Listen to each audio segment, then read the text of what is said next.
Добрый день, я геймдизайнер, меня зовут Резеркон, и я хочу немного поговорить о синдроме продолжения.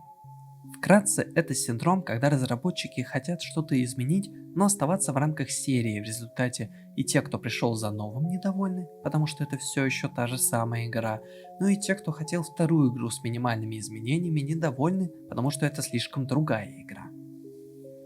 И тут даже сложно обозначить одну простую проблему, которую убрать и все хорошо. Если ее и выделять, то это простое непонимание, что делать.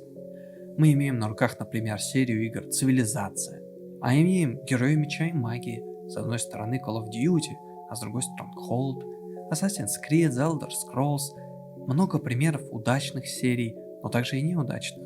В этом видео я хочу поговорить о том, почему именно продолжения игр получаются плохими, что сделать, чтобы этого избежать. Разложу по полочкам саму проблему на примере Stronghold, Age of Empires и King's Bounty. Существует ли проблема? Давайте помимо личных суждений обратимся к оценкам. Stronghold 81, 78, 63, 47. Явно прослеживается тенденция. Последняя в серии Warlords 65. В серии Age of Empires разница не столь очевидна, но сообщество игры говорит само за себя. Турниры, стримы, общение идет исключительно в разрезе второй части. Третья часть получилась очень отличающейся. И проанализируем здесь немного четвертую часть, что она показали и почему она не заменит вторую. King's Bounty 79-69. Stronghold. С этой серией у меня связано много воспоминаний, потому что с детства играл в первую часть и Dawn Crusaders, потом и вторую часть, но потом вернулся только на Warlords. И трава была зеленее, это уж точно. Первое, что бросается в глаза, это графика, и она играет не последнюю роль в геймплее. Сравните кадры из первой части и Warlords. Кашу из юнитов различить слишком проблематично, но так вся игра выглядит. Иконки, строения, юниты, все выглядит так, будто арт-директор создавал игру для того, чтобы мы в нее не играли, а смотрели на квартальных отчетах. Одно простое правило.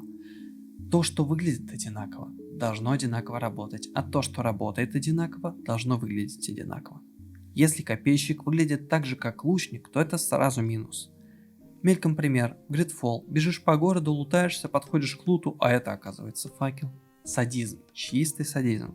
Потому что выглядит одинаково. Следующее это ограничение. Оно раздражало и в первых частях Stronghold, но во второй Warlords это выведено на другой уровень. Ты буквально не можешь стать достаточно сильным, потому что все твои земли занимает производство пищи. Ты быстро упираешься в тупик, и тебе нет никакого смысла захватывать другие земли. И это не то ограничение, которое побуждает тебя к творчеству, а просто ради баланса, который не смогли настроить разработчики. Минус. К примеру, в Age of Empires 2 никаких ограничений. Хоть противника застраивай. И от этого многие стратегии строятся весело. Игры должны быть веселыми. Почему-то многие разработчики забывают это правило. А почему вообще разработчики решили так сделать? Что они хотели добиться такими странными решениями? Если честно, я не знаю. И разработчики, скорее всего, тоже, потому что они такие же люди, как мы. Они придумали вот так, а так не надо было. Если хотите делать продолжение, берите пример с серии Stronghold. Следите, чтобы новая графика следовала правилам геймдизайна и не мешала играть.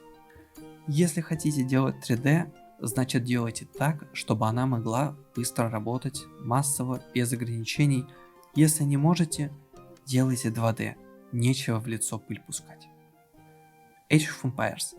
Первая и вторая часть являются культовыми. По второй до сих пор проводятся турниры, разработчики поддерживают ее, выпускают дополнения и все прочее.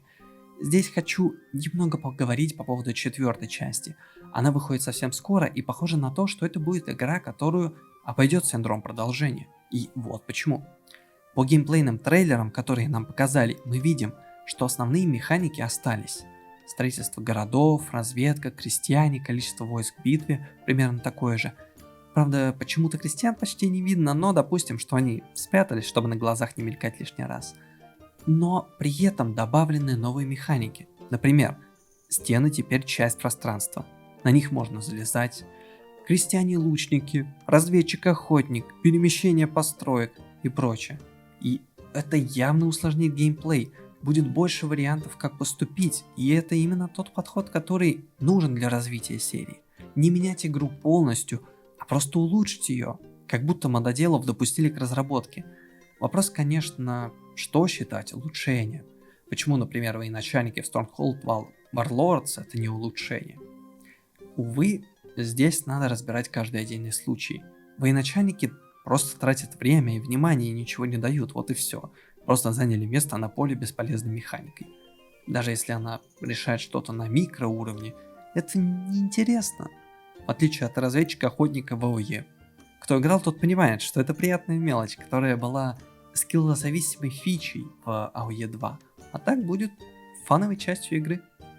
King's Bounty. Интересная серия. Смешивание стратегии и RPG это всегда довольно интересный опыт, взять тот же Spellforce. Так вот, игра была фановая, потому что была странно сбалансирована, на грани фола. Но это весело в RPG играх, когда от тебя не требуется быть киберспортсменом, чтобы убить кучку паучков. И этот налет фана пропал в King's Bounty 2. Она стала более серьезной по геймплею. Хотя шутейки присутствуют, но она стала более сбалансированной, более ровной. При этом неровности вылезли в других местах. Заходим в отзывы и видим. Дайте ходить. Все. Сразу понимаем сходу основную проблему, на которую натыкаются многие разработчики. Ходьба.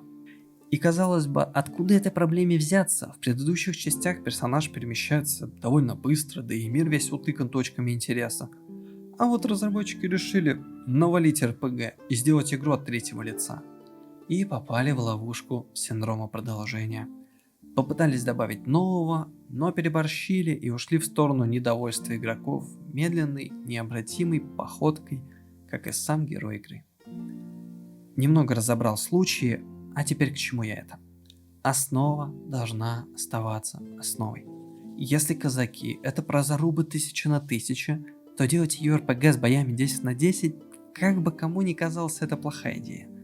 Если Stronghold это про постройку крепости и оборону, то ограничивать размеры этой крепости – это глупость. Если King's Bounty это про забавное путешествие по волшебному миру, то зачем делать это симулятором ходьбы? Тема определяет игру. Качество игры – это по сути то, как раскрывается ее тема. Разработчики забывают, что такое фан, забывают, что такое продолжение. Разумеется, это сложная задача, но с ней можно справиться, просто не делая из игры одного жанра игру другого жанра. Меня эта тема постоянно раздражает, когда такие очевидные ошибки допускаются. Как будто в компаниях не работают люди, которые играют в игры, которые мотивированы сделать что-то фановое. Может, так и есть, в принципе.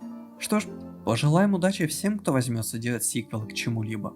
А это были мои краткие мысли по поводу синдрома продолжения. Надеюсь, это кому-нибудь поможет, потому что сам принцип «не навреди и придерживайся фана» применим в любом творчестве. Спасибо. У меня есть проекты в Стиме, если что. Это будет замечательная поддержка меня в это тяжелое время. Еще раз спасибо.